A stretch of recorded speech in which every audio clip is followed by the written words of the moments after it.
Welcome everybody to this series of 3 webinars. They're part of the Full Potential Group UK launch of the neuro-agility assessment. And this is webinar 1 in that series. The launch started with a well-attended face-to-face meeting in London where Andre Vermeulen, who's with us here today, spoke to a very well-attended audience. So we're really delighted to be carrying on that launch with this series of 3 webinars today. The topic that Andre will be addressing today is why neuro-agility can give people and businesses the edge right now so they can work simpler, better and faster.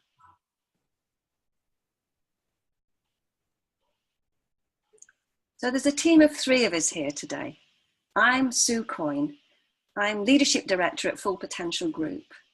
I'm passionate about leadership and I've written a book called Stop Doing, Start Leading, which is about sustainable leadership. And for me, learning agility is a key part of being an effective, sustainable leader. Over to you, Sally. Thanks, Sue. Hi, everybody. My name's Sally and I'm one of the consultants and coaches here at Full Potential Group.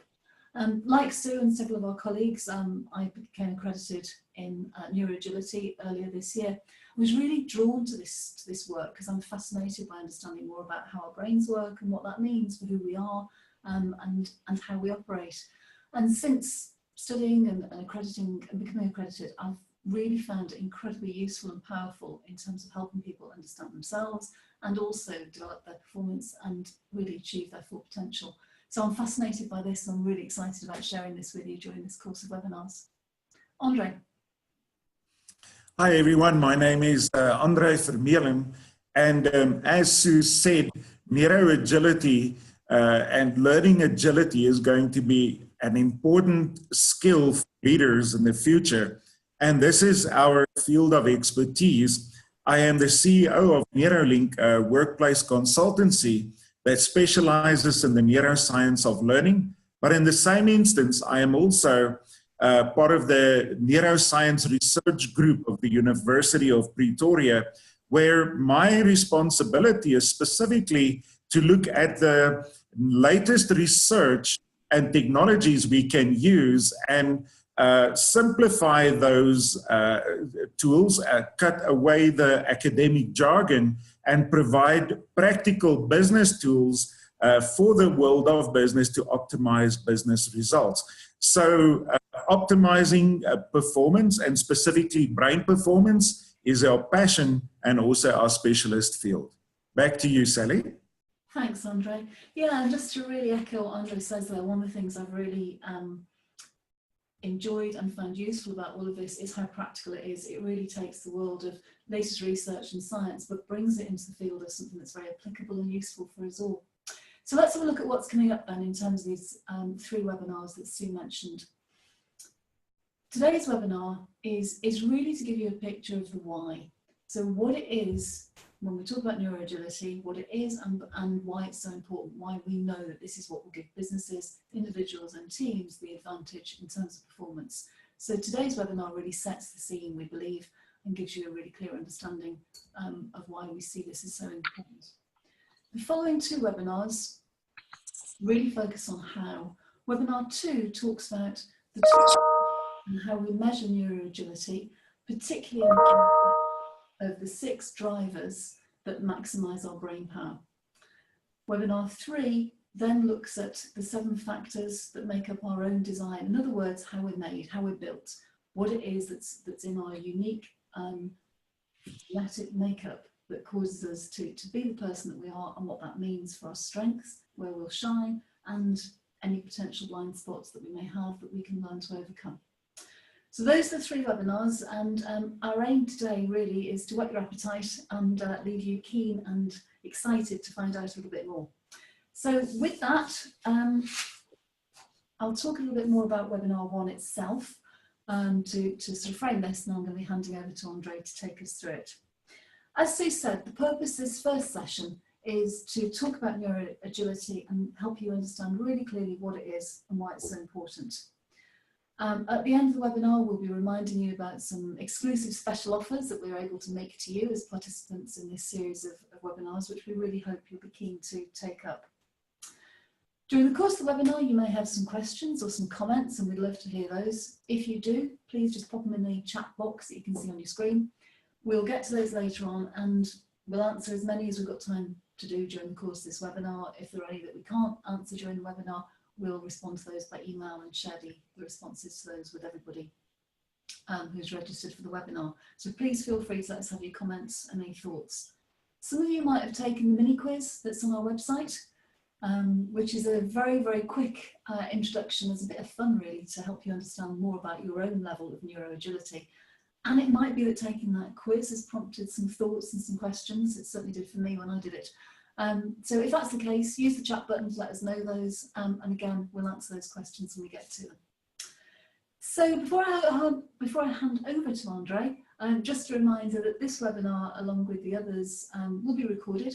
So you can look at it any time in the future that you want to. And you will receive a link to the recording of this webinar later on in the next week following the live broadcast. Okay, I think that's everything we need to know about what webinar 1 is all to do with. So let's get on with it, shall we? Andre, I'm going to hand over to you now. Thanks.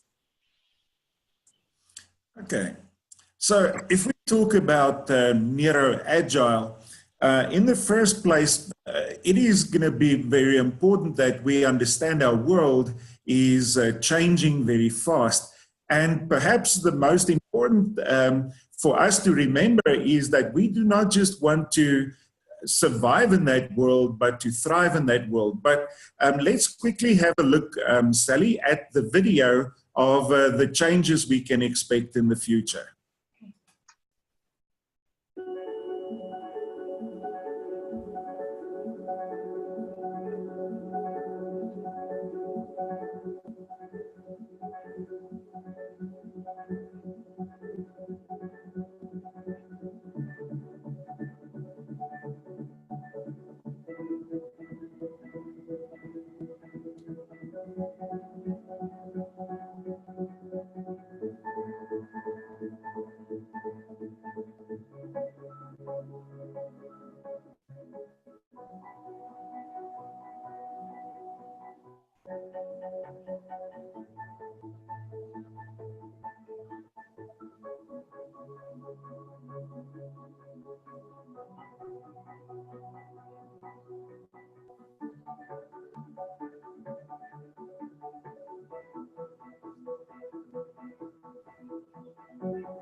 So we can see in this video that huge changes are on its way and that we are standing on the doorstep of the fourth industrial revolution. And a revolution means it's going to be a time span where the rules of how we live and how we go about doing things will change profoundly. And therefore, even the skills we need to develop will also change profoundly. Next.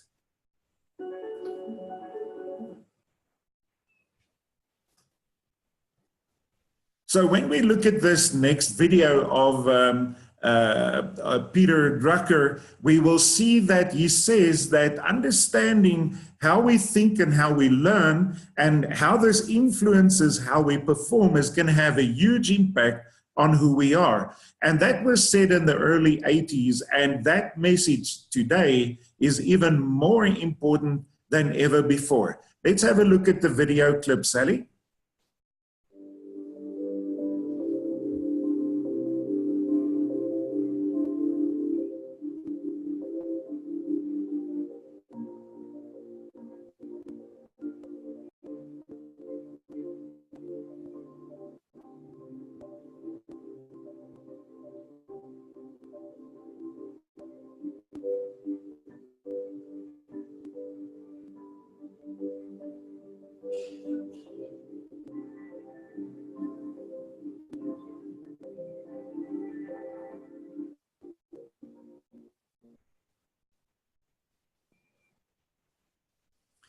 Now, in this video, we could see the top 10 most desired skills for the workplace, but there are actually even more skills than this. So next slide of the skills, please, Sally.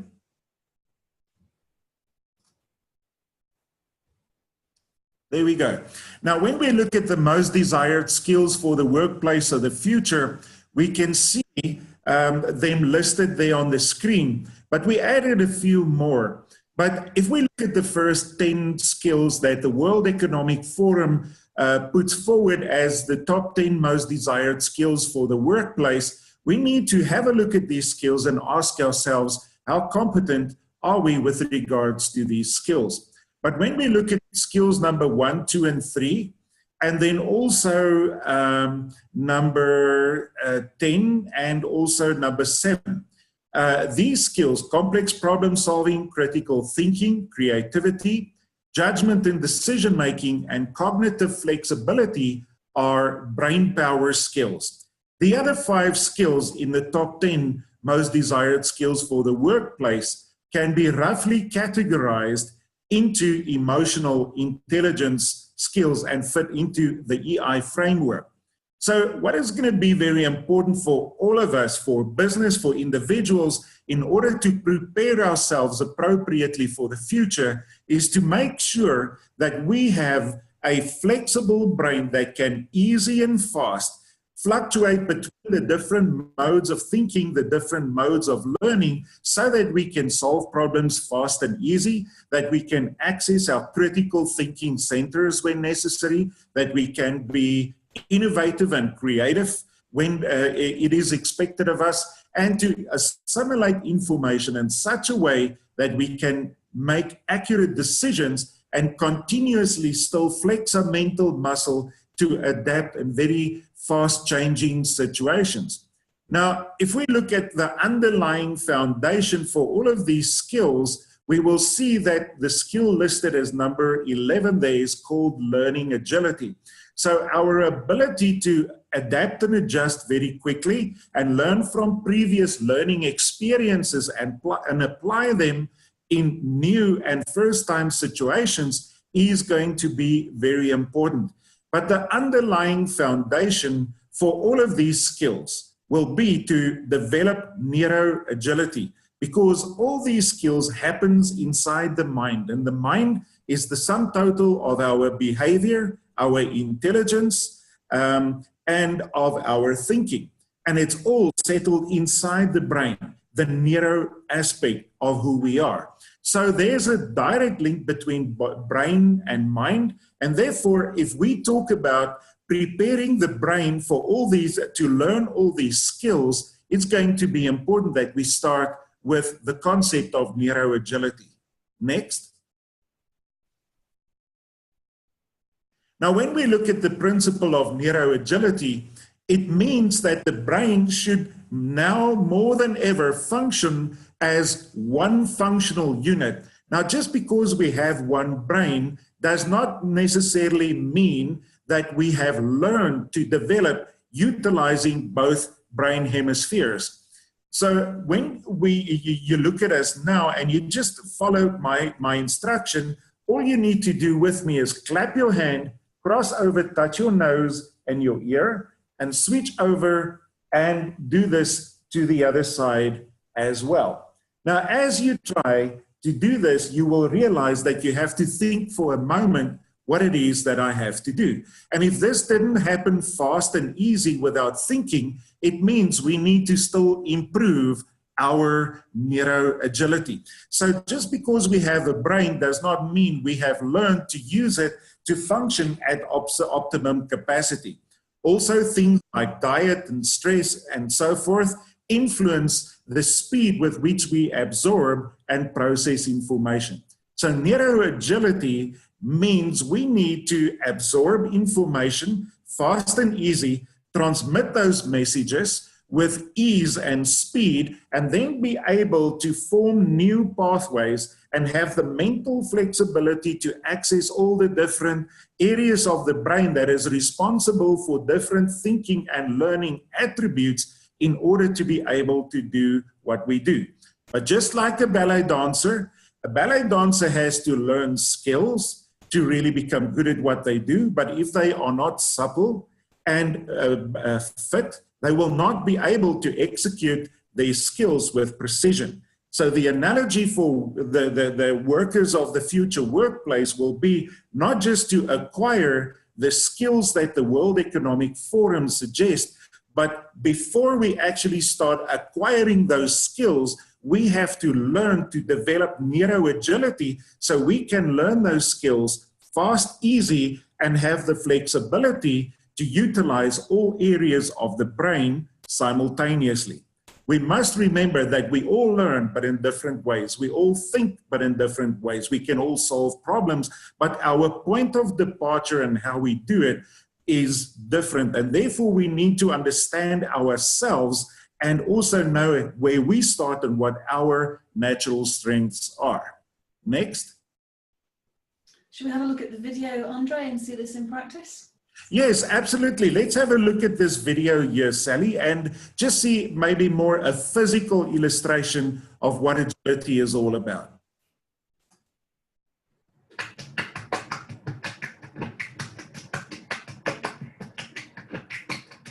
Sweet Lord, none of it. Put your hands on my body and told me. Told me you were ready for the big one, for the big jump. I'll be your last love, everlasting unity. That was what you told me. I'm giving you, I'm forgiving you it all. You set me free. Some love, so you know love, treat her bad. Gotta let go, gotta let go. We both know we ain't kids no more. Some love, so you know love, treat her better. Gotta let go, gotta let go. We both know we ain't kids no more. Okay. So the video just beautifully illustrates how agile people need to be in terms of thinking and physically responding, because they were singing, they were interacting with each other, and they were moving all the time. And this requires a lot of agility. And as much as these students had to display a very high level of agility to be able to demonstrate something like we saw in the video, as much we as workers of the future workplace will have to display that level of agility in order to really be progressive and effective in what we do. Next.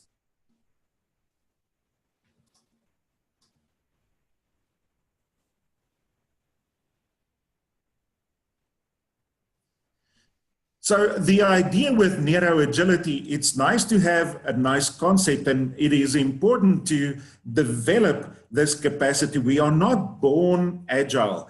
Agility is something that you acquire through continuous and intense practice. And therefore, I believe that you cannot improve what you cannot measure. And that is why I developed a neuro-agility assessment to measure the aspects that influences how fast and how easy we learn, and also how flexible we are in our thinking and learning. And therefore, I truly believe that knowing your unique neurological design and also understanding the drivers that impact your neuro design is going to be the key to optimizing your performance and improving your neuro-agility. Next. So when we look at neuro-agility as such, it is a neuroscience innovation, and it is also, the assessment is a neuroscience innovation. And what is beautiful about this is that it helps people to, the neuroscience help us to separate fact from fiction, and also helps us to be an inclusive, to be inclusive in our people development practices. The world is globalizing because most companies now have to accommodate many, many different cultures and races and genders and belief systems and whatever else we want to add to that. So the biggest common denominator between me and anyone else is our brain. We have a brain, and that brain functions exactly the same as mine, regardless of race and gender and age and whatever else. And that is why the world is now understanding that grounding our people development practices into neuroscience, which is more focused on the exact sciences, the hard sciences like neurophysiology and genetics and chemistry and so forth. It, one, validates our people development practices, but it also helps the world of business acquire better business results. And the neuro-agility profile is a very good point of departure. Before we can improve neuro-agility, we measure the aspects that influences our neuro-agility, and then we can start improving that. And even if we look at the world around us that's now talking a lot about agility, whether we talk about business agility, organizational agility, leadership agility, emotional agility, where do we start? It cannot start at a more basic point of departure than the brain. And that is why we have developed this assessment. Next. So I think it's time for questions now, Andre, and thank you for that very clear and beautiful explanation of both what neuro-agility is and why it matters in this rapidly changing world. It's been a very inspiring conversation there. And I'm just wondering, you finished there by talking about neuro-agility and where it fits with agility as the broader concept, if you like. And the very first question that we have in the chat box is absolutely related to that. So you've teed it up very well. What the person has written here is, I hear that term agility being used all the time in relation to business, in relation to learning, in relation to development. And we've just heard all of those aspects mentioned by you. And they really wanted to understand where neuro-agility fits into all of that. So you've just explained that a little bit, but is there any more you can say about that? Yes, absolutely, Sue. I just attended and presented at the Association for Talent Development, their World Conference, which is one of the leading bodies that influences where we should go with regards to talent development and performance improvement. And there were many presentations like emotional agility. They were talking about improving organizational agility. Learning agility was a big issue on the agenda. And again, it is important we realize that flexibility and to be able to move very quickly and easily in the future is going to become one of the most important leadership requirements and even a business requirement for the future. And all of this flexibility, we cannot be learning agile if we do not develop the individuals inside an organization. Because if we really think of an organization, if I use Toyota as an example, who is Toyota? It's the sum total of the people and the brain power of that organization. So we have to start by improving the neuro-agility of each individual if we want to talk about improving emotional agility, or if we talk about improving even organization or business agility. So the point of departure, these things are all, these concepts are all connected and integrated with each other. But if we look at a logical point of departure, it should be and cannot be any other thing than accurately determining what does my neuro-agility look like and how can I improve that for the future. Yeah, that's great. Thank you, Andre. And I've heard a lot of talk at a conference I attended, for example, on stress, where they were talking that neuroscience is going to be the competitive edge for organizations, because unless they release the brain power of all of those people in the organization, which, as you say, neuroagility is the foundation of, then they're not going to succeed in the future. They're not going to be agile, flexible, be able to compete in the future. So absolutely, I think there's a lot of people out there that are agreeing with you, and I'm sure neuroagility is going to become more and more required in every organization for their people development. So the Yes. next question that we've received in the chat box today is, so where would you recommend that we start when we're introducing neuro-agility into an organization? In the first place, Sue, I believe that neuro-agility is a people thing. So as parents, we have to improve the help our children develop neuro-agility. We need to develop as business people. So all people need to develop. But to be more business specific, because imitative learning is the most powerful form of learning, the quickest way to establish what neuro-agility is all about and show people how it should be done is to start with leadership. Because imitative learning is the most powerful form of learning. We look at our leaders and we follow their example. And if our leaders can show us what neuro-agility looks like, then we can start following their example. But then at the same time, simultaneously to this, I believe that we should even make neuro-agility an important aspect of talent selection. So if we really want to make sure we hire people who are great investments for the business, even if I have 3 candidates with great qualifications, great experience, the question is, who should I appoint? And the answer is the one who is most neuro-agile. But then if we look at talent development initiatives and organizations, where can we start? By accurately identifying the neurological design of each person, help them create a personal development pathway. And if the company then can provide a pathway of development, they will also start simultaneous with leadership development, improve the neuro-agility of the bigger organization. So I believe we should have more of a holistic approach, but the quickest way to get low-hanging fruits, I believe, is starting with leadership and developing the skill amongst leaders first. Absolutely agree with you there, Andre. You know, there's often quoted figure of 70% of what happens in an organization comes from imitating the leaders. So that's definitely the point of departure. And I love the way that you have that holistic view, though, that yes, it needs to be part of talent recruitment and talent development. So that sort of leads to the next question in a way. Within the organization, within the existing organization, how can this be used with teams of people? Oh, I'm so glad you asked that question. I always believe that the team is always smarter than the smartest person in the team. 2 heads are better than 1 and 3 even better than 2.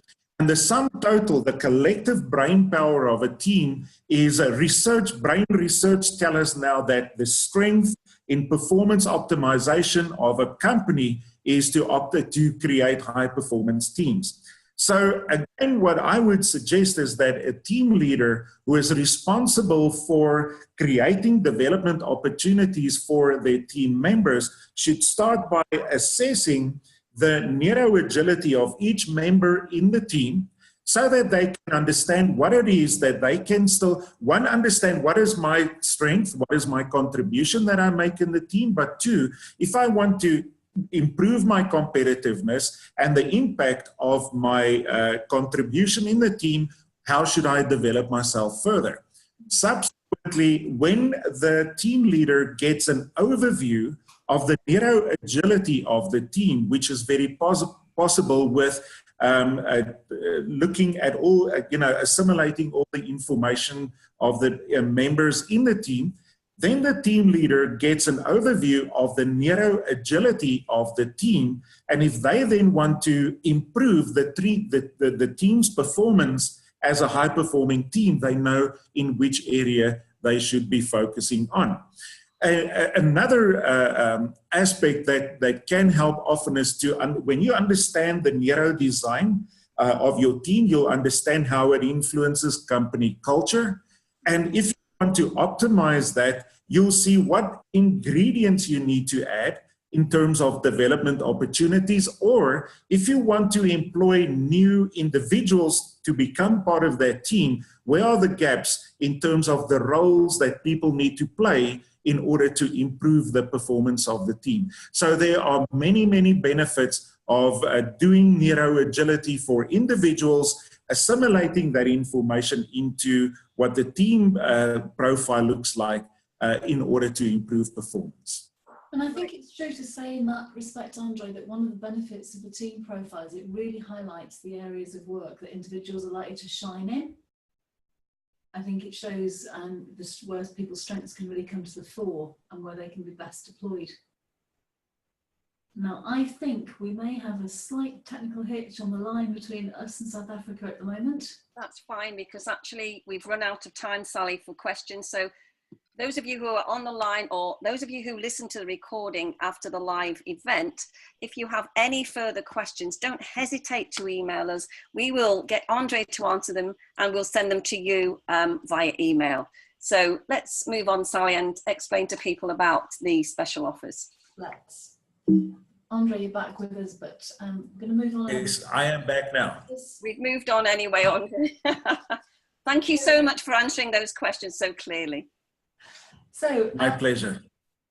In registering for the webinar, you might have noticed these on the website, but just to reinforce the message, really, a couple of things. One is we're able to offer each of you the opportunity to have your individual brain profile and debrief. And what that means is you have the opportunity to complete the neuro-agility questionnaire. Most people I've spoken to who have completed that questionnaire have really enjoyed it and found it quite an interesting process. There's a number of different things to do as part of the completion of that questionnaire. And what you get then is your individualised personal report, which is some 25 pages long, and you also get a one-to-one debrief with a member of the Full Potential Group. And that can be by phone, by Skype, by Zoom, what works best for you, as well as face-to-face, of course, to help you understand your current level of brain agility, and also to start to talk about what you could do, what strategies you could deploy to really boost your brain power. That's one thing that we can offer you, and as you can see, that's £100 as a special offer.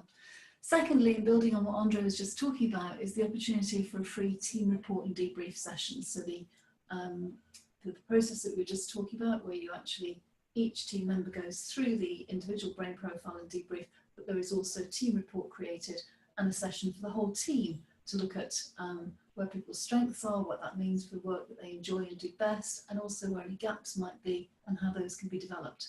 And we're offering that completely free of charge for participants for this webinar.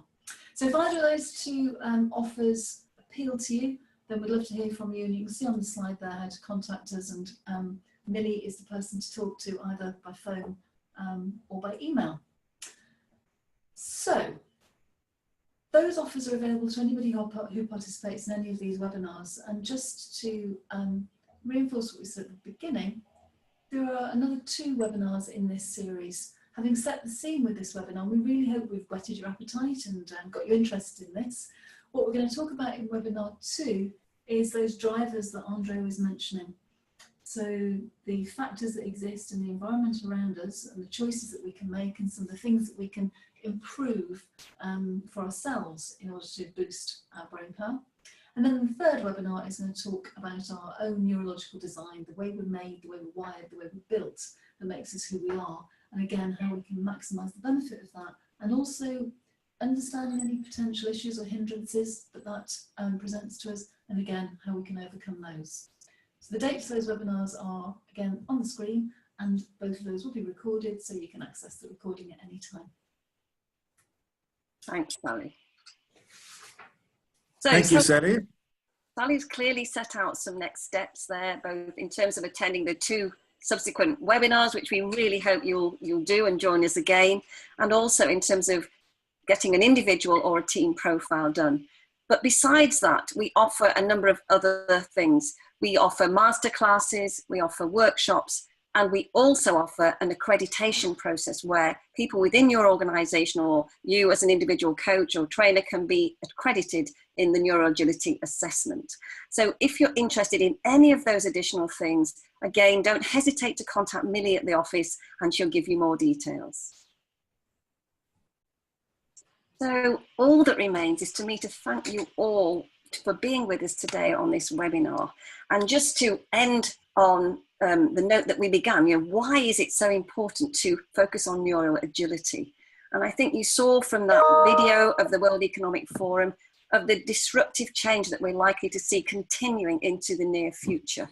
So not only will improving our neuro-agility help us thrive rather than just survive in this VUCA rapidly changing world, but it will ensure that everybody in your organisation can improve their performance and realise their potential, thus enhancing the potential for the whole organisation. It will mean that everybody can learn better and more quickly, and probably help you to beat the competition and stay ahead of the game. So thank you so much for being with us today, and we look forward to helping you with your neural agility. Thanks all. Thanks for having me here and being part of this, Sue. Thank you, Sally. Thanks Thank you, Andre. And don't forget, please do let us know if there's any feedback or any comments that you'd like to share. And we'll look forward to seeing you on the next webinars. Thanks a lot, everybody.